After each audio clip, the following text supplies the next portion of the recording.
ಜೀವನದ ಉದ್ದೇಶವನ್ನು ಸುಲಭವಾಗಿ ಅರ್ಥ ಮಾಡಿಕೊಳ್ಳುತ್ತಾ ಅದರಂತೆ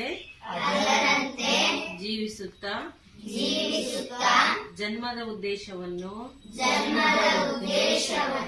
ಪೂರ್ತಿ ಮಾಡಲು ಸಂಪೂರ್ಣ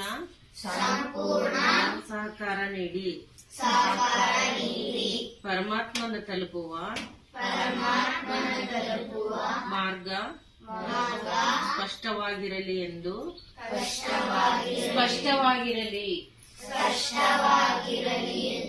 ಪ್ರಾರ್ಥಿಸುತ್ತೇನೆ. ನನ್ನ ಆತ್ಮ ಅಭಿವೃದ್ಧಿಗೆ ಅಡೆತಡೆಯಾಗಿರುವ ಹಣಕಾಸು